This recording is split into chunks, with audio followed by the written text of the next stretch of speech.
Our devotional thought today from the book of Psalms, I call, Will They Never Learn? Because that's how it starts. Psalms 14, beginning with verse 4. Will those who do evil, never learn? They eat up my people like bread, and they wouldn't think about praying to God. Terror will grip them, for God is with those who obey him. Not everybody, those who obey him. The wicked frustrate the plans of the oppressed, but the Lord will protect his people.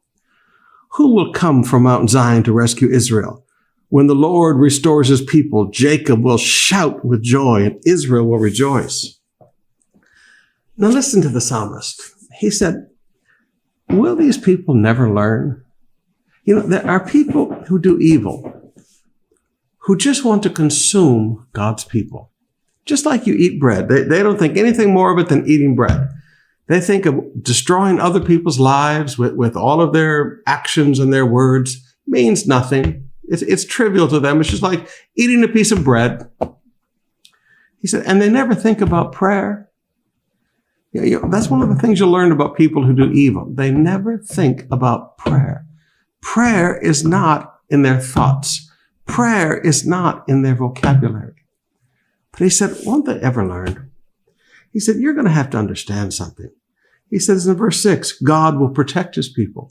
He says in verse 7, God will restore his people.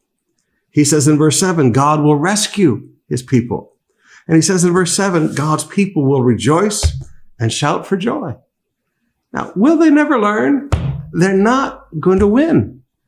God causes all things to work together for our good, for those who love him and are called according to their purpose.